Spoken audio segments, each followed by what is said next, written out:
Hi welcome to Code Point welcome this new video on the ATM simulator system project series. और project बनाने से पहले अगर आप चैनल पर नए हैं तो please do subscribe this channel, ठीक है। और आपको यहाँ पे कुछ चीजें चाहिए होंगी।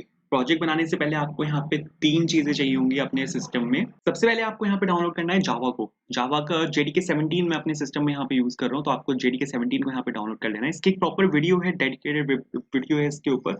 ये आपको मिल जाएगी वीडियो के डिस्क्रिप्शन में, वहां से आप इस वीडियो को चेकआउट कर सकते हो। और जेडीके 17 आपको यहाँ पे डाउनलोड करना है। फिर जो मैं अपना यहाँ पे कोड लिखने वाला हूँ वो नेटबीन्स में लिखने वाला हूँ। नेटबीन्स 13 में यहाँ पे यूज करने वाला हूँ। आप नेटबीन्स नहीं यूज करना चाहते हो, आप कोई और आईडी यूज करना चाहते हो including eclipse, visual studio code, तो आप वो भी कर सकते हो, ठीक है। बट अगर आप नेटबीन्स यूज करना चाहते हो, आपके पास नेटबीन्स नहीं है, तो इस वीडियो को देख के आप नेटबीन्स को डाउनलोड कर सकते हो। तो इस वीडियो का लिंक भी आपको वीडियो के डिस्क्रिप्शन में मिल जाएगा। फिर मैं यहाँ पे यूज करने वाला हूँ माईसीक्वल का।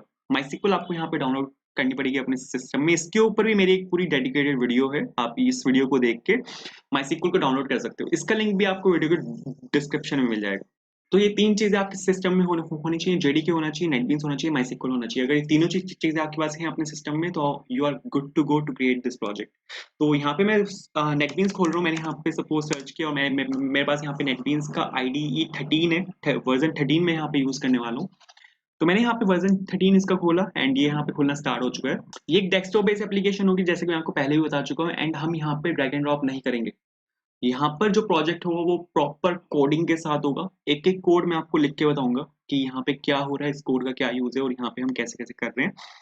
तो ड्रैग एंड ड्रॉप बिल्कुल नहीं है, यहाँ पे प्रॉपर कोडिंग के साथ ये प्रोजेक्ट है। तो नेटबीन्स हमारे पास यहाँ पे खुल चुका है। ये खुलने के बाद कुछ यहाँ पे ऐसा दिखता है। उसके बाद आपको यहाँ पे एक नया प्रोजेक्ट बनाना है नेटबीन्स में। उसके लिए आपको यहाँ पे क्लिक करना है। इस पे क्लिक करके आप एक नया प्रोजेक्ट बना सकते हो। मैं यहाँ पे जो प्रोजेक्ट बनाने वाला हूँ वो जावा विद एंट की हेल्प से बनाने वाला हूँ। आपको यहाँ पे जावा विद एंट सेलेक्ट करके जावा एप्लीकेशन पे सिलेक्ट करना है और आपको यहाँ पे नेक्स्ट पे क्लिक करना है। नेक्स्ट पे क्लिक करने के बाद आपको यहाँ पे बैंक मैनेजमेंट सिस्टम, सपोज मैं यहाँ पे अपने प्रोजेक्ट का नाम दे रहा हूँ, ठीक है। मैंने यहाँ पे प्रोजेक्ट का नाम दिया बैंक मैनेजमेंट सिस्टम। मेरे को एक मेन क्लास भी चाहिए इसमें, ठीक है। तो मैंने यहाँ पे मेन क्लास पे क्लिक किया, जो चेकबॉक्स यहाँ पे मैंने यहाँ पे फिनिश पे क्लिक कर दिया। अब ये क्या करेगा, ये मेरे यहाँ पे एक प्रोजेक्ट क्रिएट कर देगा बैंक मैनेजमेंट सिस्टम के नाम से। क्रिएटिंग न्यू प्रोजेक्ट, और इसने शायद प्रोजेक्ट यहाँ पे क्रिएट कर भी दिया, बिल्कुल परफेक्ट। तो इसने यहाँ पे प्रोजेक्ट भी क्रिएट किया और मेरे को यहाँ पे क्लास भी बना के दी है बैंक मैनेजमेंट सिस्टम के नाम से, ठीक है। इस क्लास की मेरे को जरूरत नहीं है, तो आप इसको यहाँ से डिलीट कर सकते हो, ठीक है। ये मैंने यहाँ पे इसलिए बनाई थी क्योंकि मेरे को यहाँ पे ये वाला पैकेज चाहिए था, bank dot management dot system के नाम से। अब यहाँ पे जो मैं यहाँ पे क्लास बनाने वाला हूँ वो लॉगिन क्लास है। जो हमारा फर्स्ट फ्रेम होगा वो लॉगिन के नाम से होगा यहाँ पे। तो मैंने यहाँ पे लॉगिन के नाम से क्लास बनाई, ठीक है। क्लास का नाम कैपिटल होना चाहिए, फर्स्ट नेम कैपिटल होना चाहिए, जावा का रूल है, ठीक है। और ये मेरी क्लास बना के देगा इस वाले फोल्डर के अंदर, सोर्स बैंक मैनेजमेंट सिस्टम के अंदर, ठीक है। डॉट जावा लिखना कंपलसरी नहीं है, वो बाय डिफॉल्ट एक्सटेंशन खुद से लगाएगा, ठीक है। तो आपको यहाँ पे फिनिश पे क्लिक करना है। फिनिश मैंने यहाँ पे क्लिक किया तो आपके पास यहाँ पे एक क्लास आके क्रिएट हुई है जो कि है लॉगिन के नाम से, ठीक है। तो जो एक्स्ट्रा चीजें हैं यहाँ से मैं वो हटा रहा हूँ, बिल्कुल परफेक्ट है। तो ये तो बिल्कुल ठीक है। अब यहाँ पे सबसे पहले मेरे को यहाँ पे एक फ्रेम बनाना है, ठीक है। आप अगर वहां पे देख रहे थे, ये इसको अगर आप देखो यहाँ पे, अगर अगर आप यहाँ पे इसको अपनी स्क्रीन के सामने देखो, तो ये एक सिंपल सा एक फ्रेम है, ठीक है। ये एक फ्रेम है यहाँ पे जिसके ऊपर सब कुछ लिखा हुआ है। तो सबसे पहले तो ये फ्रेम मेरे को यहाँ पे बनाना है। तो इसके लिए ये जो फ्रेम बनता है स्विंग की हेल्प से बनता है। स्विंग की हेल्प से आप डेस्कटॉप बेस्ड एप्लीकेशंस बना सकते हो बहुत इजीली। तो ये जो फ्रेम बना सकते हो आप स्विंग की हेल्प से बना सकते हो। तो सबसे पहले तो आपको यहाँ पे क्या करना पड़ेगा, एक क्लास को यहाँ पे एक्सटेंड करना पड़ेगा। हम यहाँ पे इनहेरिटेंस के कॉन्सेप्ट का यूज कर रहे हैं, तो मैंने यहाँ पे लिखा एक्सटेंस जे फ्रेम। जे फ्रेम एक क्लास है, स्विंग की एक क्लास है, ठीक है। और ये आपको इंपोर्ट करनी पड़ेगी स्विंग पैकेज के अंदर से। तो मेरे को यहाँ पे लिखना पड़ेगा इंपोर्ट। और अब तक आपने शायद जितने भी पैकेज इंपोर्ट किए होंगे जावा जावा में, वो आप लिखते होंगे जावा के अंदर से, ठीक है। Java dot something, Java dot something, Java dot यूटिल या समथिंग ऐसा कुछ आप यहाँ पे अब तक जावा के अंदर से। बट स्विंग पैकेज जो आता है वो जावा के एक्सटेंडेड पैकेज से आता है। तो आपको यहाँ पे लिखना पड़ेगा जावा एक्स। तो आपको यहाँ पे लिखना जावा x dot swing dot J frame, ठीक है। ये जे फ्रेम को स्पेसिफिकली इंपोर्ट कर देगा यहाँ से, बट मेरे को सभी पैकेजेस को इंपोर्ट करना है, तो मैं यहाँ पे लिख रहा हूँ डॉट स्टार। डॉट स्टार क्या करेगा कि स्विंग के अंदर जितने भी पैकेजेस हैं जो इस क्लास में यूज हो रहे हैं, वो इन सभी पैकेजेस को यहाँ पे इंपोर्ट कर देगा। तो जे फ्रेम यहाँ से इंपोर्ट हो चुका है। जे फ्रेम बहुत इंपॉर्टेंट है, हम यहाँ पे जे फ्रेम के काफी सारे फंक्शन का यूज करेंगे अपने एक फ्रेम को बनाने के लिए। तो सबसे पहले एक काम करते हैं, यहाँ पे क्लास का ऑब्जेक्ट बनाते हैं, ठीक है। तो मैंने यहाँ पे लिखा सपोज न्यू जे फ्रेम, ठीक है। न्यू जे फ्रेम मैंने यहाँ पे बनाया और मैंने यहाँ पे क्लास का एक अनोनिमस ऑब्जेक्ट बनाया है। तो मैं चाहता हूँ कि जैसे मैं क्लास को रन करूँ वैसे ही मेरा फ्रेम खुल के सामने आ जाए, ठीक है। जैसे मैं क्लास को रन करूंगा तो मेरा यहाँ पे मेन मेथड कॉल होगा। मेन मेथड के अंदर मैं यहाँ पे ऑब्जेक्ट बना रहा हूँ एंड ऑब्जेक्ट बनाते ही कंस्ट्रक्टर कॉल होता है, तो मेरे को अपना जितना भी कोड लिखना पड़ेगा वो कंस्ट्रक्टर के अंदर लिखना पड़ेगा। ऐसा क्यों? क्योंकि मैं चाहता हूँ कि क्लास का ऑब्जेक्ट बनाते ही मेरे पास फ्रेम आ जाए सामने, ठीक है? तो वो होगा जब जब मैं यहाँ पे आ, उस कंस्ट्रक्टर के अंदर डालूंगा सब कुछ। मैंने पता नहीं यहाँ पे जेफ्रेम क्यों लिखा है, यहाँ पे लॉगिन लिखना है क्योंकि मेरे को क्लास का ऑब्जेक्ट बनाना है। बढ़िया। अब सबसे पहले मेरे को यहाँ पे फ्रेम बनाना है, ठीक है? तो फ्रेम बनाने के लिए यहाँ पे एक फंक्शन यूज होता है, एक फंक्शन यहाँ पे यूज होता है जिसका मेरे को यहाँ पे यूज करना पड़ेगा, और उस फंक्शन का नाम है सेट साइज, ठीक है? सेट साइज फंक्शन की हेल्प से आप अपने जो फ्रेम की जो लेंथ और ब्रेथ है आप यहाँ पे वो डाल सकते हो। सपोज लेंथ में दे रहा हूँ यहाँ पे 800 और ब्रेथ में दे रहा हूँ यहाँ पे 480, ठीक है? तो लेंथ मैंने यहाँ पे दी 800 और ब्रेथ मैंने यहाँ पे दी 480। अगर आप इतना करोगे तो इतने से आपका फ्रेम बन जाएगा, बट वो अभी आपको दिखेगा नहीं। तो सेट साइज से क्या होता है, ये आपके फ्रेम की डायमेंशंस को डिफाइन करता है कि आपका फ्रेम की लेंथ क्या होगी, आपके फ्रेम की ब्रेथ क्या होगी, वो सब यहाँ से सेट साइज से डिफाइन होता है। तो इतना लिखने से आपका फ्रेम बन के तैयार हो जाता है। अगर मैं आपको इसको चला के दिखाऊं तो फ्रेम बन के आपको बिल्कुल तैयार दिखेगा, बट वो अभी आपको दिखेगा नहीं, ठीक है? अगर मैं आपको इसको यहाँ पे रन करके दिखाऊं तो अभी तो इसने यहाँ पे एरर ही दे दिया। ये एरर आती है नेटबीन्स में, आपको इसको रीरन करना पड़ेगा। तो अगर मैं आपको इसको रीरन करके दिखाऊं तो यहाँ पे है बिल्ड सक्सेसफुल, बट मेरे को यहाँ पे कोई फ्रेम नहीं दिखा, क्योंकि फ्रेम जो होता है वो बाय डिफॉल्ट यूजर की विजिबिलिटी से हिडन होता है, तो आपको उसको सेट विजिबल ट्रू करना होता है। तो आपको यहाँ पे एक फंक्शन कॉल करना पड़ता है जो कि होता है सेट विजिबल, और यहाँ पे अगर आप ट्रू पास कर दोगे तो आपको फ्रेम दिखेगा भी। तो सपोज मैंने यहाँ पे इसको सेट विजिबल ट्रू किया और आप यहाँ पे देखो आपके पास जो फ्रेम है वो बन के बिल्कुल रेडी है। तो इतना आसान है फ्रेम बनाना, मतलब फ्रेम बनाने में कोई ऐसा नहीं है कोई बहुत बड़ी रॉकेट साइंस है, ठीक है? फ्रेम बनाना इतना आसान है, आपको कुछ नहीं करना, बस दो फंक्शंस यहाँ पे कॉल करने, एक तो सेट साइज फंक्शन है। सेट साइज फंक्शन आपके फ्रेम की लेंथ और ब्रेथ को डिफाइन करता है। जैसे अगर आप यहाँ पे देखो तो 800 मैंने इसकी लेंथ दी है, ये जो यहाँ से यहाँ तक पूरी लेंथ है 800 है, फिर ये 480 इसकी ब्रेथ है, तो यहाँ से यहाँ तक जो इसकी ब्रेथ है वो 480 है। और फिर सेट विजिबल आपको ट्रू करना होता है क्योंकि बाय डिफॉल्ट जो फ्रेम की विजिबिलिटी होती है वो फॉल्स होती है, वो यूजर से हिडन होती है, तो आपको उसको वहां से ट्रू करना होता है। और फिर यहाँ पे एक चीज और है कि अगर मैं यहाँ पे आपको इसको खोल के दिखाऊँ वापस, तो आप यहाँ पे देखोगे ये यहाँ से खुल रहा है, ये टॉप लेफ्ट में खुल रहा है, ठीक है? ये ओरिजिन होता है, टॉप लेफ्ट में ओरिजिन होता है, और ये बाय डिफॉल्ट फ्रेम की लोकेशन होती है। हर फ्रेम यहाँ से खुलता है टॉप लेफ्ट से, बट आप इसकी लोकेशन को चेंज कर सकते हो। अगर आप इसको चाहते हो कि एक डिफरेंट लोकेशन पे खुले तो आपको आपके पास यहाँ पर एक फंक्शन होता है जो कि होता है सेट लोकेशन। सेट लोकेशन की हेल्प से आप यहाँ पे इसकी जो लोकेशन है उसको चेंज कर सकते हो। सपोज मैं यहाँ पे 350 और 200 दे रहा हूँ। 350 लेफ्ट से, मैंने आपको क्या बोला है कि ये टॉप लेफ्ट आपका ओरिजिन है, तो अगर आप लेफ्ट से राइट में आते हो तो यहाँ पे मैंने इसकी लोकेशन दी है 350, ये 350 आगे से खुले और ऊपर से ये खुले 200, मतलब 200 नीचे से। तो अभी अगर मैं आपको यहाँ पे इसको खोल के दिखाऊं तो अब अगर आप देखोगे तो ये ओरिजिन पे नहीं खुलेगा, ये टॉप लेफ्ट में नहीं खुलेगा, ये इस लोकेशन पे खुलेगा, और जो लोकेशन है वो 350 यहाँ से है और ऊपर से है 200। परफेक्ट। आई होप इतना शायद आपको क्लियर हुआ होगा। उसके बाद यहाँ पे हमारे पास एक चीज और होती है जो कि होता है सेट टाइटल। सेट टाइटल से आप फ्रेम के टाइटल को सेट कर सकते हो। सपोज मैंने यहाँ पे सेट टाइटल फंक्शन को कॉल किया और मैं यहाँ पे सपोज एक क्या बोलते हैं कैप्स में लिखते हैं, मैं यहाँ पे लिख रहा हूँ सपोज ऑटोमेटेड और टेलर मशीन, जो कि एटीएम की फुल फॉर्म होती है ऑटोमेटिक टेलर मशीन। तो अगर आप यहाँ पे सेट टाइटल लिखते हो, अब इसने यहाँ पे सेट टाइटल पे एरर दे दिया, ऐसा क्यों किया? क्योंकि यहाँ पे मैंने सिंगल कोट्स का यूज कर दिया, यहाँ पे डबल कोट्स का यूज करना था। आई एम सॉरी, मैं बहुत रिएक्ट में अभी इस टाइम घुसा हूँ, रिएक्ट जावास्क्रिप्ट में, तो वहाँ पे सिंगल कोट्स मोस्टली यूज होते हैं, ठीक है? तो सेट टाइटल यहाँ पे चल रहा है।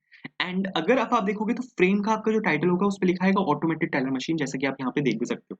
अब यहाँ पे मेरे को क्या करना है, अब यहाँ पे मेरे को ये वाला फ्रेम बनाना है। अगर आप यहाँ ये वाला फ्रेम देखोगे तो यहाँ पे एक इमेज लगी हुई है, इमेज के साथ एक टेक्स्ट लिखा हुआ है वेलकम टू एटीएम, उसके नीचे दो टेक्स्ट और हैं कार्ड नंबर और पिन, और हर टेक्स्ट के सामने मेरे पास दो टेक्स्ट फील्ड है, मतलब एक एक टेक्स्ट फील्ड है, और फिर उसके नीचे 3 बटन है। अब ये मेरे को यहाँ पे बनाना है।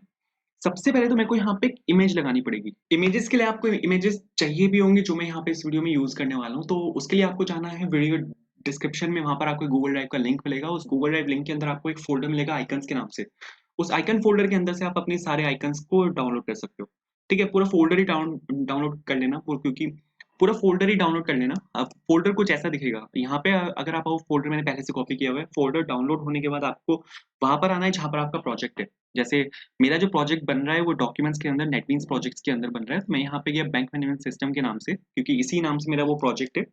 और उसके बाद मैं जाऊंगा यहाँ पे सोर्स के अंदर, और यहाँ पे सोर्स के अंदर मैंने यहाँ पे इसको पेस्ट कर दिया जो मेरा आइकन्स फोल्डर है। इस आइकन्स फोल्डर के अंदर मेरे पास यहाँ पे 2 आइकन्स हैं, 3 आइकन्स हैं बेसिकली।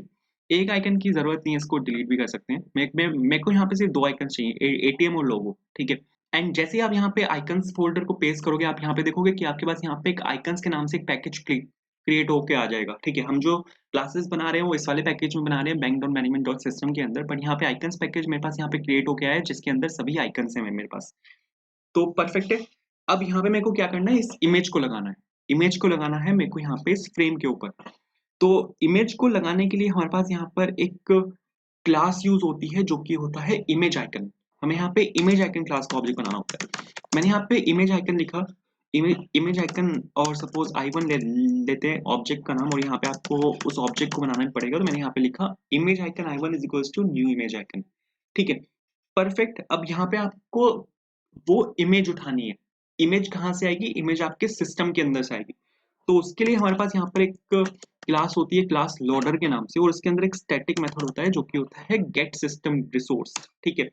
इस वाले मेथड का मेरे को यहाँ पे यूज करना है, गेट सिस्टम रिसोर्स, और इसके अंदर आप जो भी एड्रेस पास करोगे, ठीक है, वो उस एड्रेस पे जाएगा और वहां पे देखेगा कि क्या उस एड्रेस पे कोई इमेज है। अगर उसको इमेज मिलेगी तो वो उस इमेज को पिक कर लाएगा। तो मेरी जो यहाँ पे इमेज है वो सोर्स पैकेज के अंदर तो हम ऑलरेडी हैं, ठीक है। सोर्स पैकेज के अंदर तो हम ऑलरेडी हैं। आपको यहाँ पे जाना है आइकन्स फोल्डर के अंदर, और आइकन्स फोल्डर के अंदर आपको यहाँ पे एक इमेज मिलेगी logo.jpg के नाम से। तो मैं यहाँ पे सिंपल यहाँ पे नेविगेट कर रहा हूँ आइकन्स के अंदर, और आइकन्स के अंदर मेरी जो इमेज है वो है logo.png के नाम से, और लास्ट में सेमीकोलन। परफेक्ट। अब यहाँ पे मेरे को क्या करना है कि मेरे को इस इमेज को फ्रेम के ऊपर प्लेस करना है। जो हमने जो फ्रेम बनाया हुआ है उस फ्रेम के ऊपर मेरे को इस इमेज को जाकर उठा के प्लेस कर देना है, ठीक है। अब आप एक आइकन को डायरेक्टली एक फ्रेम के ऊपर प्लेस नहीं कर सकते। आपको यहाँ पे उसको डालना पड़ता है जे लेबल के अंदर। जे लेबल क्या चीज है, इस पे मैं अभी आता हूँ, इसको 1 मिनट के लिए मैं स्किप कर रहा हूँ, ठीक है, कि जे लेबल क्या चीज है। तो मैंने सपोज यहाँ पे जे लेबल लिखा, और मैंने यहाँ पे लिखा लेबल, एक वेरिएबल लिया मैंने यहाँ पे लेबल के नाम से, और मैंने यहाँ पर ये लिया, और इसके अंदर मैंने आइकन को पास कर दिया, ठीक है। तो मैंने यहाँ पे लिया J label, label is equals to new J label, और मैंने यहाँ पे i1 को इसके अंदर पास कर दिया। अब मैं क्या कर रहा हूँ, इस जे लेवल को मैं फ्रेम के ऊपर प्लेस कर रहा हूँ। तो जब भी आपको अपने किसी कंपोनेंट को फ्रेम के ऊपर प्लेस करना होता है तो आपको यहाँ पे ऐड फंक्शन का यूज करना पड़ता है। ऐड फंक्शन के अंदर आपको वो ऑब्जेक्ट पास करना पड़ता है। तो मैंने यहाँ पे जिस भी वेरिएबल को आपको उसके ऊपर प्लेस करना है फ्रेम के ऊपर, उस वेरिएबल का ऑब्जेक्ट आपको यहाँ पे इस ऐड फंक्शन के अंदर पास करना होता है। मैंने यहाँ पे इसको इसके अंदर पास किया। अब अगर मैं आपको यहाँ पे चला के दिखाऊँ तो आपके फ्रेम के ऊपर आपको आइकन बिल्कुल परफेक्टली दिखेगा। अब ये यहाँ पे बोल रहा है कि can not invoke java.net.url.extension form because location is null। अगर आपके पास कोई ऐसा एरर आया है तो इसका मतलब ये है कि आपका जो यहाँ पे एड्रेस आपने यहाँ पे पास किया इमेज का, ये एड्रेस गलत है। लेकिन एड्रेस तो हमने बिल्कुल सही पास किया है। आइकन्स फोल्डर के अंदर मेरे पास यहाँ पे सभी इमेजेस हैं, जैसे कि मैंने आपको बता भी रहा हूँ मैं। बट अगर आप यहाँ पे देखो तो मेरी जो इमेज है वो logo.jpg के नाम से, यहाँ पे मैं लिखा हुआ है logo.png, और logo.png के नाम से मेरी कोई इमेज एग्जिस्ट ही नहीं करती इस एड्रेस पे। तो आपको यहाँ पे logo.jpg लिखना पड़ेगा। अब अगर मैं आपको चला के दिखाऊं, सिली मिस्टेक थी, ठीक है, मैंने ध्यान नहीं दिया। तो आप अगर यहाँ पे देखो बिल्कुल परफेक्टली यहाँ पे मेरे पास आइकन आया है इसके ऊपर, फ्रेम के ऊपर, ठीक है। बट मैं चाहता हूँ कि आइकन इतना बड़ा ना है। मतलब मैं चाहता हूँ कि आइकन थोड़ा सा छोटा है मेरे पास, मतलब जैसा मेरे को चाहिए वैसा है, इतना बड़ा आइकन ना। तो इस आइकन का जो साइज है उसको आप चेंज कर सकते हो, मतलब इमेज को आप स्केल कर सकते हो बेसिकली। तो उसके लिए आपको यहाँ पे इमेज क्लास का ऑब्जेक्ट बनाना पड़ता है। तो इमेज i2 लिखा मैंने यहाँ पे, और आपको यहाँ पे सबसे पहले तो आपको यहाँ पे इमेज क्लास का ऑब्जेक्ट बनाना है। मतलब इमेज i2 मैंने यहाँ पे लिखा, और आपको यहाँ पे इमेज उठानी है, किसको आपको स्केल करना है। इमेज हमारी पड़ी हुई है i1 के अंदर, तो i1 के अंदर मैंने यहाँ पे गेट इमेज का यूज किया ताकि वो इमेज को उठाए। और हम यहाँ पे एक फंक्शन का यूज करते हैं जो कि है गेट स्केल इंस्टेंस, ठीक है। इस फंक्शन की हेल्प से आप अपने जो आपकी जो इमेज है उसको आप स्केल कर सकते हो, मतलब उसकी विड्थ और हाइट को आप चेंज कर सकते हो। तो विड्थ में दे रहा हूँ यहाँ पे सपोज 100, और उसकी हाइट में दे रहा हूँ सपोज यहाँ पे 100। अब स्केल आपको कैसा चाहिए, तो मैं यहाँ पे लिख रहा हूँ इमेज डॉट स्केल डिफॉल्ट, ठीक है, image dot scale underscore default, and बिल्कुल परफेक्ट है। तो ये चीज तो बिल्कुल ठीक है। इसका इमेज का आई कैपिटल आएगा, बिल्कुल परफेक्ट। बट यहाँ पे इस इमेज में एरर है। इमेज में एरर क्यों है, क्योंकि हमने यहाँ पे इंपोर्ट कराया हुआ है स्विंग पैकेज को, और स्विंग पैकेज के अंदर इमेज क्लास नहीं होती।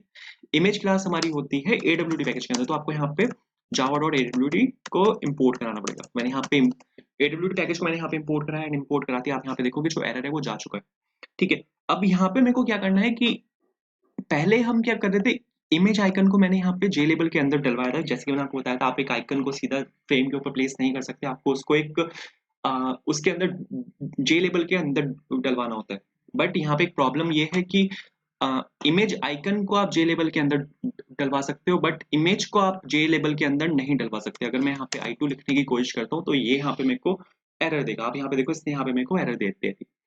तो इसका सॉल्यूशन क्या है? इसका सॉल्यूशन यहाँ पे ये है कि आपको इमेज को वापस इमेज आइकन में कन्वर्ट करना पड़ेगा। तो मैंने यहाँ पे I3 लिखा इज इक्वल्स टू और न्यू इमेज आइकन, और मैंने यहाँ पे I2 लिखा।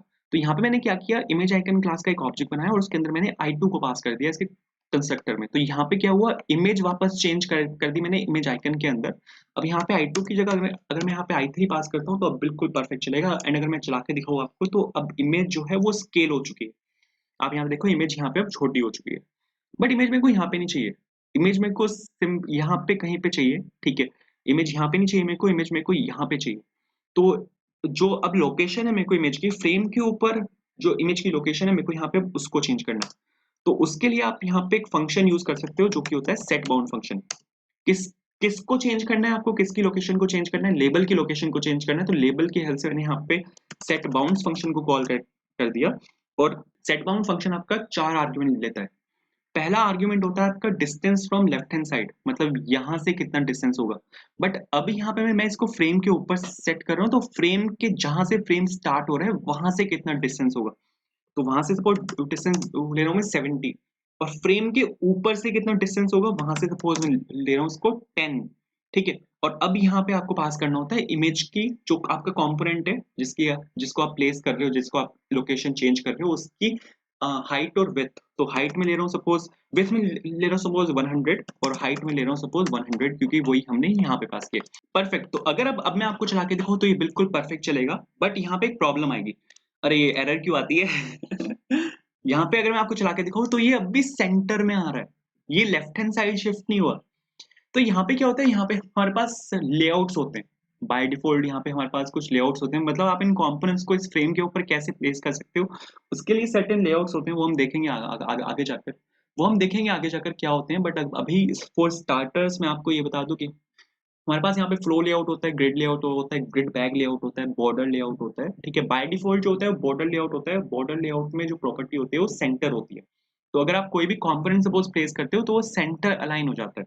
ठीक है, तो यहाँ पे मैं क्या कर रहा हूँ, यहाँ पे मैं जावा को ये बोल रहा हूँ कि आपके में यहाँ पे मैं स्विंग को ये बोल रहा हूँ कि मेरे को आपके कोई लेआउट का यूज नहीं करना, मैं यहाँ पे अपना कस्टम लेआउट बनाना चाहता हूँ। कस्टम लेआउट बनाने के लिए आप यहाँ पे सेट बाउंड फंक्शन का यूज कर सकते हो। सेट बाउंड फंक्शन का आप यहाँ पे यूज कर सकते हो, बट लेआउट तो वो तब भी लगाएगा। तो आपको उसको लेआउट को नल करना पड़ेगा, मतलब जो बॉर्डर लेआउट वो लगा रहा है आप उसको लेआउट को नल करना पड़ेगा। तो हमारे पास यहाँ पे फंक्शन होता है सेट लेआउट, आपको यहाँ पे इसको नल करना पड़ेगा। ठीक है, अगर आप इसको नल कर दोगे तो ये फिर बॉर्डर लेआउट में उठाएगा या आपको कस्टम लेआउट उठाएगा, जैसा कि आप यहाँ पे देख भी सकते हो। अब यहाँ पे मेरे को क्या करना है, सबसे पहले तो इस फ्रेम के कलर को मेरे को यहाँ पे चेंज करना है। मतलब ये फ्रेम का डिफॉल्ट कलर होता है, ये मेरे को बिल्कुल पसंद नहीं है ये वाला कलर। तो इस फ्रेम के कलर को चेंज करने के लिए आपको यहाँ पे एक फंक्शन को कॉल करना पड़ता है। सबसे पहले तो आपको यहाँ पे पूरे फंक्शन को, पूरे फ्रेम को उठाना पड़ेगा। पूरे फ्रेम को उठाने के लिए आप यहाँ पे गेट कंटेंट पेन का आप यहाँ पे यूज कर सकते हो। इसमें हमारे पास यहाँ पे एक फंक्शन होता है जो कि होता है सेट बैकग्राउंड। सेट बैकग्राउंड में कलर क्लास का यूज करके, सेट बैकग्राउंड में कलर क्लास का यूज करके आप यहाँ पे कोई भी कलर डाल सकते हो। सपोज मैं यहाँ पे डाल रहा हूँ कलर डॉट व्हाइट। ठीक है, व्हाइट कलर में चाहता हूँ कि मेरा फ्रेम व्हाइट रहे, तो मैंने यहाँ पे व्हाइट डाला। तो यहाँ पे अगर आप देखो तो ये व्हाइट हो चुका है इस टाइम पे फ्रेम। ठीक है, अब मेरे को यहाँ पे क्या करना है, इसके सामने एक लेबल लगाना है। लेबल पे लिखा होगा वेलकम टू द एटीएम। ठीक है, तो ऐसा करके मेरे को यहाँ पे एक लेबल लगाना है, मतलब यहाँ पे मेरे को कुछ लिखना है। अगर आपको फ्रेम के ऊपर कुछ भी लिखना होता है तो वो हम लिख सकते हैं जे लेबल की हेल्प से। यहाँ पर हमने जे लेबल का यूज किया था। यहाँ पे अगर आप देखो तो जे लेबल का हमने यहाँ पे यूज किया था इमेज को सेट करने के लिए। ये अनदर यूज है जे लेबल का, बट जो मेजर यूज होता है जे लेबल का वो है कि आप जे लेबल की हेल्प से फ्रेम के ऊपर कुछ भी कंटेंट लिख सकते हो। तो सपोज मैंने यहाँ पे लिखा जे लेबल क्लास का आपको यहाँ पे ऑब्जेक्ट बनाना होता है जो, तो J label text is equals to new J label, और यहाँ पे मैंने लिखा suppose welcome to ATM. Perfect है। ठीक है, इसके बाद फिर मेरे को इसको यहाँ पे ऐड करना पड़ेगा, तो मैंने यहाँ पे लिखा है एड टेक्स्ट। करेक्ट। अरे यार मैंने यहाँ पे फिर से सिंगल कोट लगा दिया यार, अरे यार ये आदत क्यों पड़ी हुई है मेरे को यहाँ पे। ठीक है, तो अभी अगर मैं आपको यहाँ पे चला के देखो, मैंने इसको फ्रेम पे ऐड भी कर दिया, बट ये फ्रेम पे आया तो है नहीं। अब ये फ्रेम पे इसलिए नहीं आया क्योंकि आपको यहाँ पे इसको सेट बाउंड्स करना पड़ेगा कि आपको इसको दिखाना कहाँ कहाँ पर है, ठीक है, क्योंकि लेआउट मैंने वहां पे नल कर दिया। तो जब तक आप इसको इसकी लोकेशन खुद से डिफाइनिंग करोगे कि इसको दिखाना कहाँ पर है आपको, वो आएगा नहीं। तो मैंने यहाँ पे लिखा सेट बाउंड्स, और मैं इसके जस्ट आगे से चाहता हूँ, मतलब यहाँ पे अगर आप देखो तो ये यहाँ पे लेफ्ट से 70 था, ऊपर से 10 था, और इसकी जो हाइट और विड्थ थी वो यहाँ पे 100 थी। तो इसके आगे से मैं यहाँ पे इसको चाहता हूँ, तो मेरे को यहाँ पे डालना पड़ेगा 200। लेफ्ट से मैंने 200 डाला, और यहाँ से मैंने ऊपर से मैंने 40 लिया सपोज। और लेबल का लेंथ कितना रखना है मेरे को, अगर सपोज मैं यहाँ पे 100 और 40 डाल के अगर आपको दिखाऊँ, ठीक है, 100 और मैंने यहाँ पे सिंपल 40 डाला, ठीक है, 100 उसकी लेबल की लेंथ और 40 उसकी लेबल की विड्थ। तो आप यहाँ पे देखो, मेरे पास यहाँ पे ये आया वेलकम टू एटीएम।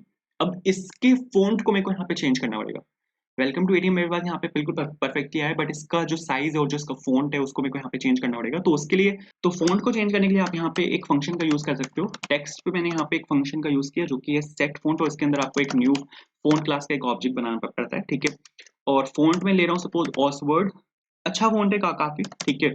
और फॉन्ट टाइप मेरे को क्या चाहिए, मतलब ये मैंने फॉन्ट फैमिली ली ऑसवर्ड, फॉन्ट टाइप में सपोज बोल्ड ले रहा हूँ, और फॉन्ट साइज मेरे को कितना चाहिए, सपोज मेरे को यहाँ पे चाहिए 38, ठीक है। चला के अगर मैं आपको दिखाऊं, परफेक्ट चलेगा बिल्कुल, ठीक है। तो बिल्कुल परफेक्ट चल रहा है, बट अगर आप यहाँ पे देखो तो ये इतना सा आया और यहाँ पे 3 डॉट्स आ गए। ये 3 डॉट इसलिए इसलिए आए हैं क्योंकि जो फ्रेम, जो लेबल की जो लेंथ है वो बहुत कम है, तो आपको यहाँ से लेबल की लेंथ बढ़ानी पड़ेगी। ये मैंने जानबूझ के 100 रखी थी ताकि मैं आपको समझा सकूं कि यहाँ पे जो हम दो आर्ग्यूमेंट यहाँ पे पास कर रहे हैं इनका मतलब क्या है। तो अगर अब मैं आपको यहाँ पे 400 इसको डाल के दिखाऊं, तो अब ये बिल्कुल परफेक्ट चलेगा, और आपके पास यहाँ पे सामने लिखा आएगा वेलकम टू एटीएम, जैसा कि आप यहाँ पे सामने देख भी सकते हो, ठीक है। आई होप क्लियर हुआ होगा। अब इसी के बेसिस पे, अब बिल्कुल इसी के उस पे मेरे को यहाँ पे 2 लेबल और बनाने हैं, ठीक है। तो इसको मैंने यहाँ से कॉपी किया। फर्स्ट लेबल जो होगा मेरा वो कार्ड नंबर होगा, ठीक है, जहाँ पे मैं यूजर का कार्ड नंबर उससे लूंगा। आई होप ये चीज आपको क्लियर हुई होगी, क्योंकि एक चीज को बार बार समझाने से कोई फायदा नहीं है, वीडियो की लेंथ ही बढ़ेगी। तो मैं यहाँ पे जो जो चीज मैं समझा चुका हूँ ऑलरेडी उसको मैं स्किप करता रहूंगा, ठीक है, ताकि वीडियो की लेंथ थोड़ा सा कंटेन रहे। फिर मेरे को यहाँ पे एक और ये चाहिए, लेबल चाहिए, जो कि पिन के नाम से होगा। तो यहाँ पे सपोज मैंने इसमें पिन डाला, और डुप्लीकेसी ना हो इसलिए मैंने यहाँ पे ये लिखा, बिल्कुल परफेक्ट। अब यहाँ पे वेलकम टू एटीएम की जगह मेरे को यहाँ पे चाहिए कार्ड नंबर, कि यूजर का कार्ड नंबर क्या है, ठीक है। और नीचे वाले लेवल में मेरे को वेलकम टू एटीएम की जगह चाहिए पिन, कि यूजर का पिन क्या है, ठीक है। मैं यहाँ से उसका कार्ड नंबर पूछ रहा हूँ, यहाँ से मैं उसका पिन पूछ रहा हूँ, कैपिटल कर देते हैं, परफेक्ट, ठीक है। अब यहाँ पे अगर आप देखो तो 40 तक तो ये आ चुका है, ऊपर से 40 तक ये आ चुका है, और 40 ही इसकी हाइट है। तो 40 प्लस 40 कितना हो गया, ये हो गया आपका 80, ठीक है। तो जो यहाँ पे जो 40 लिखा हुआ है ये मेरे को 80 से ज्यादा चाहिए, क्योंकि 80 तक तो यही आया हुआ है। अगर मैं आपको इसको चला के दिखाऊं, ठीक है, एक मिनट देना, बस मेरे को एक्सप्लेन करना है यहाँ पे आपको। तो यहाँ पे अगर आप देखो तो ये यहाँ से यहाँ तक जो इसकी लेंथ है वो 40 है, और फिर 40 इसकी खुद की लेंथ है। टोटल कितना हो गया, 80 हो गया। तो 80 तक तो हाइट इसी ने खींची हुई है, ठीक है। तो मेरे को यहाँ पे इसकी जो हाइट चाहिए वो थोड़ी ज्यादा चाहिए होगी। तो सपोज 150 लेके देखते हैं, 150 ले रहा हूँ मैं यहाँ पे इसकी हाइट, ठीक है। और सपोज अगर मैं यहाँ पे आपको इसको चला के दिखाऊं, तो अब ये जो कार्ड नंबर है वो थोड़ा नीचे आएगा, वो देखो आप यहाँ पर आया, ठीक है, परफेक्ट है। थोड़ी सी मेरे को और चेंजेस करने पड़ेंगे, जैसे ये कार्ड नंबर है यहाँ पे, फोन फैमिली में सपोज ले रहा हूँ यहाँ पे रेलवे, रेलवे बहुत अच्छा फॉन्ट है, ठीक है। और फोन डॉट बोल्ड लेते हैं, लेकिन टेक्स्ट में को इतना बढ़ानी चाहिए, मतलब टेक्स्ट साइज में को इतना बढ़ानी चाहिए, 28 लेते हैं इसको, 38 नहीं चाहिए मेरे को। और सेम मेरे को यहाँ पे करना है इसके साथ। तो मैंने यहाँ पे ये इसके साथ किया, और 150 वो तो बिल्कुल वहां से ठीक आया था, बट मेरे को यहाँ 200 से स्टार्ट नहीं करना है, इसको स्टार्ट करते हैं सपोज 120 से। इसको मैंने यहाँ पे स्टार्ट किया 120 से। अब ये 150 प्लस 40 190 तो इसी की हाइट है ऊपर से, तो मेरे को इसको 190 से ज्यादा लेना पड़ेगा, तो इसको मैं ले रहा हूँ यहाँ पे 220। अभी अगर मैं आपको चला के दिखाऊँ, बिल्कुल परफेक्ट चलेगा। तो इसको सपोज मैंने यहाँ पे खोला, एंड आप यहाँ पे देखो कार्ड नंबर और पिन बिल्कुल परफेक्टली आए हैं। तो आई होप क्लियर हुआ होगा, ठीक है। अब मेरे को कार्ड नंबर के सामने एक बॉक्स चाहिए जहां पर यूजर एंट्री कर सकता है, पिन के सामने भी एक बॉक्स चाहिए जहां पर यूजर एंट्री कर सकता है, मतलब अपना कार्ड नंबर और वो सब डाल सकता है। तो वो हम डाल सकते हैं टेक्स्ट फील्ड की हेल्प से। उसके लिए हमारे पास यहाँ पे क्लास होती है टेक्स्ट फील्ड, और क्योंकि ये स्विंग है तो आपको यहाँ पे जे लगाना पड़ेगा। तो जे टेक्स्ट फील्ड, और यहाँ पे जे टेक्स्ट फील्ड सपोर्ट T1 लिया मैंने, T1 या फिर कार्ड टेक्स्ट फील्ड लेते हैं, ठीक है, इज इक्वल्स टू न्यू और जे टेक्स्ट फील्ड। ठीक है, अगर आप इतना लिख दोगे तो आपके पास जो टेक्स्ट फील्ड है वो बन के बिल्कुल तैयार हो जाएगी। ठीक है, मैंने यहाँ पे कार्ड नंबर की टेक्स्ट फील्ड है तो मैंने यहाँ पे इसको इसके साथ लिखा है। आप कहीं भी लिख सकते हो, ऐसा कुछ नहीं है कि आपको बिल्कुल कार्ड नंबर के सामने ये होगी तो कार्ड नंबर के साथ आपको इसको लिखना है, बिल्कुल भी कुछ नहीं है ऐसा। ठीक है, वो बस थोड़ा रीडेबिलिटी बेटर रहे, मैंने इसलिए यहाँ पे इसके साथ लिखा है इसको। तो करेक्ट है, ठीक है, बिल्कुल परफेक्ट है। इसके बाद आप यहाँ पे एक काम कर सकते हो, मैंने सपोज यहाँ पे लिखा card text field dot set bounce, अगर मैं आपको यहाँ पे इसको करके दिखाऊं, ठीक है, तो सेट बाउंस में 4 आर्गुमेंट देता है। तो अगर आप यहाँ पे देखो तो 120 प्लस 400 कितना होता है, 520, तो 520 तक तो यही आ रहा है। ठीक है, तो इसको मेरे को थोड़ा सा कम करना पड़ेगा क्योंकि 400 यहाँ पे इसकी लेंथ थी, क्योंकि ये यहाँ पे काफी बड़ा था, बट इसकी लेंथ इतनी बड़ी मायने नहीं रखती कुछ भी, तो यहाँ पे तो अब के इसको मैंने 400 से हटा के 200 किया, तो 120 प्लस 220, 2 प्लस 200 कितना हो गया, ये हो गया आपका 320। ठीक है, इसको और कम करते हैं, इसको सपोज करता हूँ मैं 150। ठीक है, 150 शायद इनफ होगा। ठीक है, कोई कोई दिक्कत नहीं है। 150 मैंने यहाँ पे इसको किया, तो 150 प्लस 120, ये कितना हो गया आपका, ये हो गया आपका 270। ठीक है, इसको स्टार्ट करते हैं हम 300 से। ठीक है, 300 से इसको स्टार्ट किया और मेरे को ये बिल्कुल कार्ड नंबर के सामने चाहिए, तो ऊपर से जितनी हाइट कार्ड नंबर की है उतनी हाइट मेरे को यहाँ पे चाहिए, तो यहाँ पे मैंने लिया 150। ठीक है, अब मेरे को टेक्स्ट फील्ड की हाइट कितनी चाहिए, मतलब टेक्स्ट फील्ड की अब मेरे को लेंथ कितनी चाहिए, वो चाहिए मेरे को 250, और इसकी हाइट कितनी चाहिए, वो चाहिए मेरे को 30। तो ऐड कर रहा हूँ मैं यहाँ पे फिर कार्ड टेक्स्ट फील्ड को।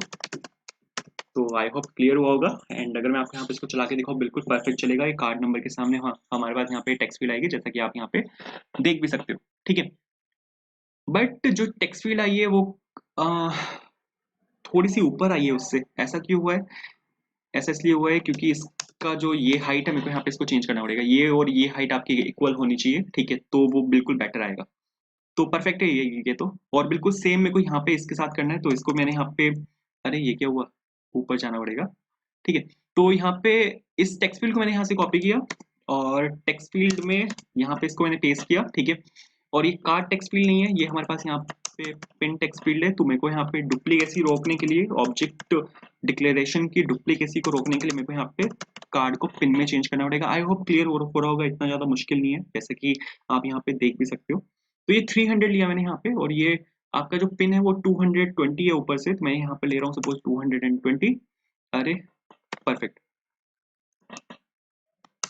तो 220 मैंने यहाँ पे लिया। ठीक है, 400 जो टेक्स्ट फील्ड है मेरी वो 250 की है, और यहाँ पे 30 आ गया, और इसको भी मेरे को यहाँ पे 30 पे चेंज करना है, और इसको मेरे को यहाँ पे चेंज करना है अरे, और इसको मेरे को यहाँ पे चेंज करना है 250 पे। बिल्कुल परफेक्ट चला के अगर मैं आपको यहाँ पे दिखाऊँ तो बिल्कुल परफेक्ट चलेगा।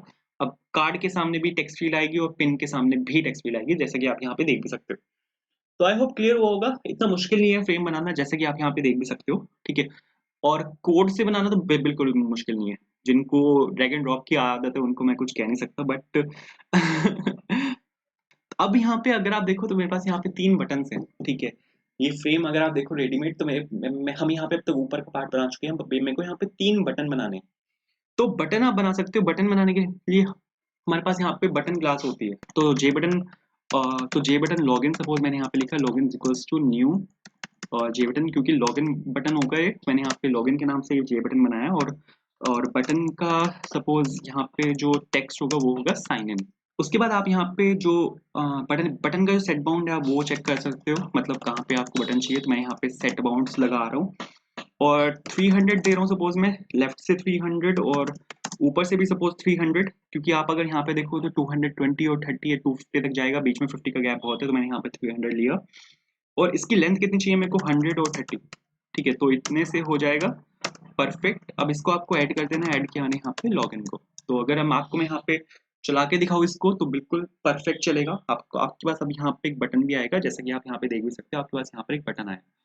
ठीक है, और इसके बटन की जो कलर्स हैं आप उनको चेंज कर सकते हो। हमारे पास यहाँ पे बैकग्राउंड कलर और फोरग्राउंड कलर दोनों चेंज हो सकते हैं हमारे पास यहाँ पे। ठीक है, तो बैकग्राउंड कलर चेंज करने के लिए आपको यहाँ पे एक फंक्शन को कॉल करना पड़ता है जो कि होता है सेट बैकग्राउंड, और यहाँ पे आप लिख सकते हो सीधा कलर डॉट ब्लैक की बैकग्राउंड कलर में लॉगिन बटन का ब्लैक दे रहा हूँ, और यहाँ पे आप फिर ऊपर जो फ़ॉन्ट कलर है आप उसको चेंज कर सकते हो। उसके लिए आपको यहाँ पे फंक्शन को कॉल करना पड़ता है जो कि होता है सेट फोरग्राउंड, यहाँ पे कलर डॉट व्हाइट, कि ब्लैक के ऊपर वो जो बटन आए वो व्हाइट कलर में आए।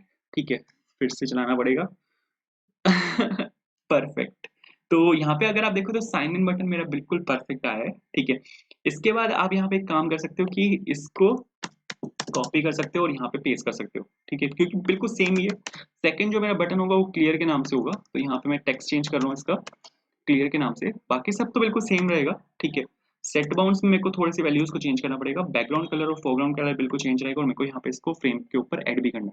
ठीक है, तो अब यहाँ पे इसको ऊपर से तो बिल्कुल सेम रहेगा, बट मैं इसको डाल रहा हूँ यहाँ पे 430, क्योंकि ये 300 से स्टार्ट हो रहा था, 100 इसकी खुद की लेंथ थी, ये तो ये कितना हो गया टोटल 400 हो गया। मैंने इसको स्टार्ट किया 430 से, ताकि 30 का गैप रहे बीच में। तो अभी अगर मैं आपको इसको चला के दिखाऊं तो बिल्कुल परफेक्ट चलेगा। अब हमारे पास यहाँ पे दो बटन आएंगे, साइन इन और क्लियर। बट अगर आप देखो यहाँ पे तो बटन मेरा यहाँ पे खत्म हो जा रहा है, बट टेक्स्ट फील्ड मेरी बाहर निकल रही है। तो इसके टेक्स्ट फील्ड की जो लेंथ है उसको मेरे को यहाँ से थोड़ा सा चेंज करना पड़ेगा। 20 माइनस कर रहा हूँ मैं, 20 से आई थिंक हो जाना चाहिए। ठीक है, इसको नहीं, यहाँ पे टेक्स्ट फील्ड को मेरे को यहाँ पे 250 को 230 करना है। ठीक है, तो जो लेंथ है उसको मैंने 250 को हटा के 230 किया। तो अभी अगर मैं आपको यहाँ पे चला के दिखाऊँ, परफेक्ट चलेगा। ठीक है, जहाँ बटन खत्म हुआ हो रहा है वहीं पे टेक्स्ट फील्ड खत्म होगी, बिल्कुल सही। अब यहाँ पे मेरे को क्या करना है, एक बटन अब यहाँ पे मेरे को और बनाना है जो कि साइन अप बटन होगा। तो जो बटन है मेरा उसको कॉपी कर लेते हैं। तो यहाँ से मैंने इसको कॉपी किया, यहाँ पर आ के, और यहाँ पे मैं सपोज लिख रहा हूँ साइन अप। ठीक है, इसको कॉपी किया, और क्लियर को हमें मैं हर जगह चेंज कर रहा हूँ यहाँ पे साइन अप से। आई होप किसी को कोई प्रॉब्लम नहीं होगी कि मैं यहाँ पे कॉपी कर रहा हूँ। ठीक है, मैं बस टाइम बचा रहा हूँ ताकि वीडियो की लेंथ थोड़ी सी शॉर्ट रहे। तो सही है ये। तो अब मेरे को यहाँ पे इसके सेट बाउंड्स को यहाँ पे चेंज करना पड़ेगा। तो इसको मैं ले रहा हूँ यहाँ पे 300 से, क्योंकि ये मेरे को दोनों बटन के नीचे चाहिए। तो मेरा ऊपर वाला बटन मेरा स्टार्ट हो रहा है 300 से, और ये कहाँ तक जा रहा है, ये जा रहा है मेरा यहाँ पे 430 प्लस 100 कितना होता है, 530। तो 530, और इसको लेते हैं हम 230। अरे क्या हो जाता है। तो यहाँ पे ले रहा हूँ मैं 230। ठीक है, और ये कहाँ से चाहिए मेरे को। अब आप अगर देखो 300 और 330 तो इसी की लेंथ है ऊपर से। तो इस 330 से मेरे को ज्यादा चाहिए, 20 का गैप रखते हैं, तो मैंने यहाँ पे 350 लिया। ठीक है, और आई थिंक क्लियर हुआ होगा। सेट बाउंस सेट करने में अगर आपको प्रॉब्लम आ रही है तो ये प्रैक्टिस से आएगा। ठीक है, मेरे को भी ये प्रैक्टिस से आया है, मतलब ऐसा कुछ नहीं है, मैं आपको अगर ऐसा कुछ बता दूंगा तो आप एक बारी में सीख जाओगे। ये प्रैक्टिस से आता है। ठीक है, तो अगर आप देखो यहाँ पे तो फ्रेम बन के हमारा बिल्कुल रेडी है। अब मेरे को यहाँ पे चाहिए, तो डिजाइनिंग हमारी हो चुकी है फ्रेम की। अब मेरे को यहाँ पे क्या करना है कि एक्शंस लगाने हैं।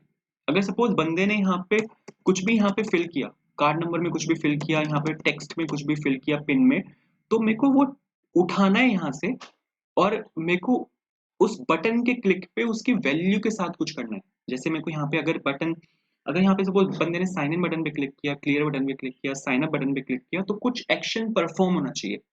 तो वो एक्शन लगाना है मेरे को यहाँ पे। तो उस एक्शन के लिए आपको यहाँ पे आ, एक इंटरफेस को आपको यहाँ पे इंप्लीमेंट करना होता है। ठीक है, जो कि होता है action listener. Action listener interface की हेल्प से आप एक्शन लगा सकते हो, क्योंकि बटन क्लिक मेरे को चाहिए कि यूजर ने अगर बटन पे क्लिक किया है तो मेरे को पता लगना चाहिए कि हाँ यूजर ने बटन पे क्लिक किया है। तो उसके लिए यहाँ पे हमारे पास एक इंटरफेस होता है जो कि होता है एक्शन लिसनर, उसको मैंने यहाँ पे इंप्लीमेंट किया। एक्शन लिसनर एरर दे रहा है क्योंकि एक्शन लिसनर जो इंटरफेस होता है वो AWT के इवेंट पैकेज के अंदर होता है। मैंने लिखा java.awt.event.star। परफेक्ट है। तो अगर आप यहाँ पे देखो एरर यहाँ से जा चुका है, बट अगर मैं आपको यहाँ पे इसको चला के दिखाऊंगा तो ये एरर अब भी देगा। Login is not abstract and does not override abstract method action perform action event in action listener. अब यहाँ पे क्या है, अगर ये बिल्कुल बेसिक है जावा का। ठीक है, अगर हमारे पास कोई इंटरफेस है और हम उस इंटरफेस को इम्प्लीमेंट करवाते हैं, तो उस इंटरफेस के अंदर जितने भी मेथड्स होते हैं आपको उनको ओवरराइड करवाना पड़ता है। और अगर आप यहाँ पे देखो मेरे पास यहाँ पर एक्शन लिसनर इंटरफेस है और इसके अंदर यहाँ पर एक ये एब्स्ट्रैक्ट मेथड है। ठीक है, ये सिर्फ मेथड डिफाइंड है, ये सिर्फ मेथड यहाँ पे डिक्लेयर्ड है, मेथड डिफाइंड नहीं है। तो ये एक एब्स्ट्रैक्ट मेथड है और मेरे को इसको ओवरराइड करवाना पड़ेगा। तो आपको यहाँ पे आना है नीचे, जहां पर आपको कंस्ट्रक्टर एंड हो रहा है, आपको यहाँ पे लिखना है पब्लिक वॉइड एक्शन परफॉर्म। ठीक है, जावा का बिल्कुल बेसिक है, बहुत इंपॉर्टेंट क्वेश्चन है। ठीक है, एब्स्ट्रैक्ट मेथड्स, एब्स्ट्रैक्ट क्लासेस और इंटरफेस से बहुत क्वेश्चन पुट अप होते हैं। ठीक है, बहुत इंपॉर्टेंट क्वेश्चन है। मैंने अगर यहाँ पे लिखा public void action perform action event ae, ठीक है, public void action performed at the rate override annotation ये लगाने को बोल रहा है, बट ये एक वार्निंग है, इसके बिना भी चल जाएगा ये, ठीक है। तो अब अगर आप देखो यहाँ पे तो ये बिल्कुल परफेक्ट चल रहा है, ठीक है। अगर मैं आपको यहाँ पे चला के भी दिखाता हूँ तो ये बिल्कुल परफेक्ट चलेगा। आप यहाँ पे देखो फ्रेम मेरा बिल्कुल परफेक्ट खुला है। अब यहाँ पे मेरे को क्या करना है, इस बटन पे एक्शन लिसनर लगाना है। मतलब इस बटन पे मेरे को यहाँ पे लिसनर चाहिए, इस बटन के क्लिक पे, कि जैसे ही यहाँ पे बटन पे क्लिक हो मेरे को पता लग जाए कि हाँ यहाँ पे बटन पे क्लिक हुआ है। तो बटन पे हमें एक फंक्शन लगाना पड़ेगा। तो बटन पे फंक्शन लगाने के लिए आपको यहाँ पे एक फंक्शन को कॉल करना पड़ेगा, जो कि होता है login dot add action listener. Action listener यहाँ पर एक फंक्शन होता है जो हमें बटन्स पे लगाना पड़ता है कि बटन के इवेंट को कैच करने के लिए, ताकि वो हमें बताए, ये फंक्शन हमें बताएगा कि हाँ यहाँ पे बटन पे क्लिक हुआ है, ठीक है। तो मैंने यहाँ पे लॉगिन के अंदर ये डाला, लॉगिन नहीं डालना, यहाँ पे दिस डालते हैं, ठीक है। तो login dot add action listener और यहाँ पे मैंने दिस डाला, बिल्कुल परफेक्ट। इसको कॉपी कर लेते हैं, ये मेरे को यहाँ पे चाहिए क्लियर में भी, तो इसको लॉगिन को हटा के यहाँ से लिखते हैं क्लियर, और ये मेरे को चाहिए यहाँ पे साइन अप में भी, तो इसको यहाँ से हटा के लिखते हैं sign up. Perfect, I hope clear हुआ होगा। तो अभी अगर मैं आपको यहाँ पे क्लिक करके दिखाऊं, तो अब जब मैं अगर मैं यहाँ पे बटन पे क्लिक करता हूँ तो अब ये मेरे को बता देगा कि यहाँ पे बटन पे क्लिक हुआ है, ठीक है। लेकिन बटन पे क्लिक करने के बाद मेरे को क्या करना है, अभी अगर सपोज यहाँ पे साइन इन पे मैंने क्लिक किया, तो मैं चाहता हूँ कि कार्ड नंबर और पिन में से मैं वैल्यूज निकालूं और उनको टेस्ट करूं, उनको डेटाबेस में सेव करो। क्लियर पे अगर बंदे ने क्लिक किया तो ये दोनों फील्ड्स यहाँ से इनकी वैल्यूज क्लियर हो जाएं। साइन अप पे अगर बंदे ने क्लिक किया तो एक नया फ्रेम खुल जाए। तो मैं अब यहाँ पे बटन के क्लिक पे चाहता हूँ कि कुछ एक्शन परफॉर्म भी हो। एक्शन लिस्टनर मैंने लगा दिया जो मेरे को बता देगा कि हाँ बटन पे क्लिक हुआ है, बट बटन के क्लिक करने पे मेरे को क्या करना है उसको हम डिफाइन करते हैं इस एक्शन परफॉर्म फंक्शन के अंदर। तो ये काम होता है इस एक्शन परफॉर्म फंक्शन का, कि जब बटन पे क्लिक होता है तो उस बटन पे क्लिक करने के बाद आपको यहाँ पे क्या करना है, आपको यहाँ पे ये बताता है। अब सबसे पहले तो अब सबसे पहली बात यहाँ पे ये है कि अब यहाँ पे मेरे को बटन चाहिए कि कौन से बटन पे क्लिक हुआ है। लॉगिन बटन पे क्लिक हुआ है, साइन अप बटन पे क्लिक हुआ है, साइन इन बटन पे क्लिक हुआ है, ठीक है। अब मेरे को यहाँ पे ये बटन चाहिए, बट बटन अगर आप देखो तो यहाँ पे लोकली डिफाइंड है। जे बटन यहाँ पे लोकली डिफाइंड है कंस्ट्रक्टर के अंदर, ये भी यहाँ पे लोकली डिफाइंड है, ये भी यहाँ पे लोकली डिफाइंड है। तो मेरे को यहाँ पे क्या करना पड़ेगा, इन बटन्स को ग्लोबली डिफाइन करना पड़ेगा ताकि मैं इनको दूसरी फंक्शंस में एक्सेस कर पाऊँ। तो मैंने यहाँ पे लिखा जे बटन, और बटन जो है मेरा लॉगिन के नाम से है, ठीक है, और साइन अप के नाम से है, और क्लियर के नाम से, ठीक है। तो इन तीनों बटन्स को मैंने यहाँ पे ग्लोबली डिफाइन कर दिया ताकि इनको मैं कंस्ट्रक्टर के बाहर भी एक्सेस कर पाऊँ, क्योंकि अभी क्या है, ये कंस्ट्रक्टर के सिर्फ अंदर डिफाइंड है। तो इनका जो एक्सेस है, इनका जो स्कोप है वो कंस्ट्रक्टर के अंदर है, सिर्फ मैं इनको कंस्ट्रक्टर के बाहर यूज नहीं कर सकता। तो मेरे को इसको ग्लोबली डिफाइन करना पड़ेगा। बट अभी यहाँ पे एक प्रॉब्लम है कि ये ग्लोबली और लोकली दोनों डिफाइंड है। तो यहाँ से मेरे को जो लोकल डिक्लेरेशन है उसको हटाना पड़ेगा। तो आपको जो यहाँ पे जे बटन लिखा हुआ है, आपको इसको यहाँ से हटा देना, ठीक है। अब इन तीनों बटन्स को मैंने वहां से डिक्लेयर कर दिया। अब मेरे को एक्शन परफॉर्म फंक्शन के अंदर आना है और मेरे को ये देखना है कि कौन सा बटन क्लिक हुआ है, क्योंकि अब यहाँ पे तीन बटन है मेरे पास। मेरे को डिफरेंशिएट भी तो करना पड़ेगा कि कौन सा बटन यहाँ पे क्लिक हुआ है। तो इसके लिए हम यहाँ पे यूज करेंगे एक्शन इवेंट क्लास का। ये जो एक्शन इवेंट क्लास है ना यहाँ पे, ये हमें बताती है कि कौन सा बटन या कुछ भी अगर आप एक्शन परफॉर्म होता है तो कौन से कंपोनेंट पे वो हुआ है।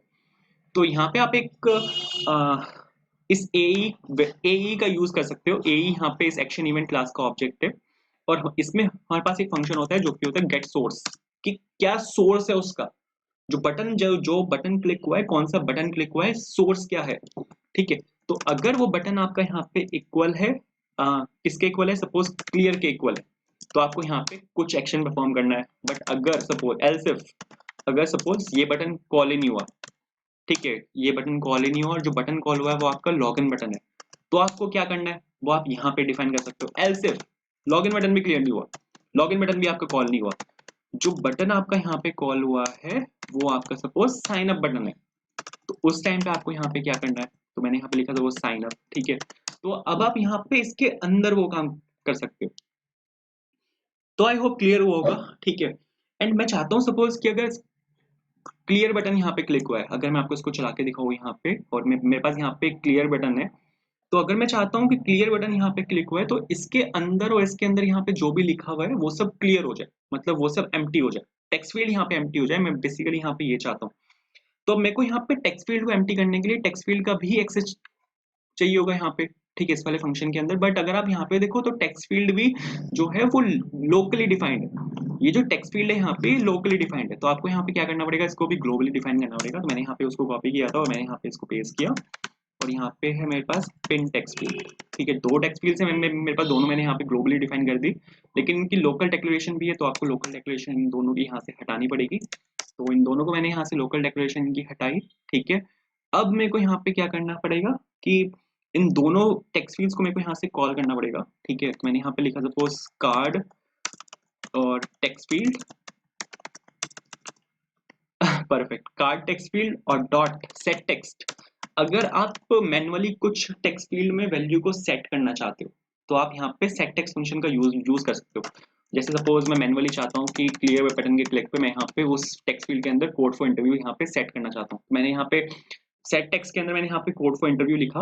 अब अगर आप देखोगे जैसे ही मैं यहाँ पे क्लियर बटन पे क्लिक करूंगा, यहाँ पे टेक्स्ट फील्ड के अंदर कोड फॉर इंटरव्यू लिखा आएगा। मैंने यहाँ पे क्लियर बटन पे क्लिक किया और आप यहाँ पे देखो कोड फॉर इंटरव्यू लिखा है।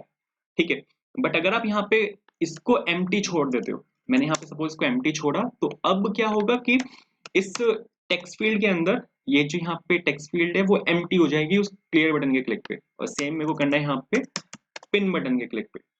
परफेक्ट है। ठीक है, चला के दिखाता हूँ अगर मैं आपको इसको, तो ये बिल्कुल परफेक्ट चलेगा। और यहाँ पे कार्ड नंबर में सपोज कुछ भी लिखा मैंने, ठीक है, पिन में सपोज मैंने यहाँ पे कुछ भी लिखा और मैंने क्लियर बटन पे यहाँ पे क्लिक किया, तो ये बिल्कुल परफेक्ट चल रहा है। ठीक है, बट जो क्लियर बटन है वो मेरा पिन है। पिन में चाहता हूँ कि जो भी बंदा यहाँ पर लिखे वो किसी को दिखे ना, तो उसके लिए आप यहाँ पे यूज कर सकते हो, instead of using J text field हमारे पास यहाँ पे एक और होता है, एक और क्लास होती है जो कि होता है जे पासवर्ड फील्ड। आप यहाँ पे जे टेक्स्ट फील्ड की जगह जे पासवर्ड फील्ड का ऑब्जेक्ट बना सकते हो। ठीक है, तो इसको यहाँ से हटाते हैं। ठीक है, ये डेक्लेरेशन यहाँ से मैंने हटाई, यहाँ पे जे पासवर्ड फील्ड को मैंने यहाँ से कॉपी किया, और आप यहाँ पे जे टेक्स्ट फील्ड की जगह लिख सकते हो जे पासवर्ड फील्ड, और कहीं पे कोई चेंज नहीं करना। ठीक है, मतलब बिल्कुल परफेक्ट चलेगा, बाकी सब कुछ कहीं पे कोई चेंज नहीं होगा। तो अगर मैं आपको इसको यहाँ से चला के दिखाऊं, परफेक्ट चलेगा। ठीक है, अगर मैं यहाँ पे पिन के अंदर अगर मैं कुछ भी लिखता हूँ, तो अब आप देखो अगर मैं कुछ भी लिख रहा हूँ ना, तो वो यूजर को यहाँ पे विजिबल नहीं है। क्लियर किया, क्लियर भी हो गया। जो भी मैं टेक्स्ट फील्ड में लिख रहा हूँ यहाँ पे वो काफी छोटा छोटा लिखा हुआ है, तो मैं चाहता हूँ कि टेक्स्ट फील्ड का जो फ़ॉन्ट कलर है, फ़ॉन्ट साइज है, उसको मेरे को यहाँ पे चेंज करना है, तो उसको भी आप चेंज कर सकते हो। आपको यहाँ पे जो टेक्स्ट फील्ड ऑब्जेक्ट है उसका यूज करना है, और आपको सेम बिल्कुल करना है। आपको यहाँ पे सेट फ़ॉन्ट का यूज करना है, और आपको न्यू फ़ॉन्ट क्लास का ऑब्जेक्ट बनाना है। न्यू फ़ॉन्ट क्लास का ऑब्जेक्ट बना के आपको यहाँ पे फ़ॉन्ट फैमिली लिखनी है, जो सपोज एरियल है।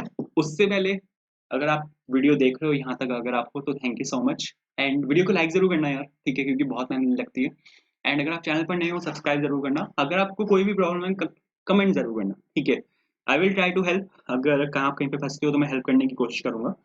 और यहाँ पे सपोज मैंने लिखा फोंट डॉट बोल्ड, ये फोंट टाइप है, और फोंट साइज मेरे को कितना चाहिए, फोंट साइज मेरे को चाहिए सपोज यहाँ पे 14 लेते हैं। ठीक है, और इसको यहाँ से परफेक्टली यहाँ पे कॉपी किया, और यहाँ पे आके बिल्कुल परफेक्ट, और यहाँ पे कार्ड को मैं लिख रहा हूँ पिन। ठीक है, तो अब अगर मैं आपको यहाँ पे चला के देखो, तो जो भी आप यहाँ पे टेक्स्ट फील्ड के अंदर लिखोगे वो बिल्कुल परफेक्ट चलेगा। मतलब परफेक्ट तो हो गई, और आप यहाँ पे देखो टेक्स्ट साइज जो है वो काफी बड़ा हो गया, काफी क्लियर है, मतलब यूजर फ्रेंडली है और बिल्कुल परफेक्ट। तो ये चीज तो बिल्कुल ठीक है। अब यहाँ पे मेरे को दो बटन और हैं मेरे पास, एक तो लॉगिन बटन है और एक साइन अप बटन है। लॉगिन बटन पे अभी आते हैं। ठीक है, लॉगिन बटन पे अभी देखेंगे बाद में लॉगिन बटन को, क्योंकि अभी मेरे को यहाँ पे क्या करना है, साइन अप क्लास बनानी है पहले। क्योंकि अभी अगर मैं अभी से ही लॉगिन नहीं कर सकता, आपको एक चीज समझनी होगी कि मेरे पास अभी क्रेडेंशियल्स ही नहीं है। पहले मेरे को यूजर को क्रिएट करना पड़ेगा, उसके बाद मैं यहाँ पे लॉगिन कर सकता हूँ। यूजर क्रिएट होगा साइन अप क्लास के अंदर, तो सबसे पहले मेरे को साइन अप का फ्रेम बनाना पड़ेगा, उसके बाद मैं वापस आके लॉगिन कर सकता हूँ।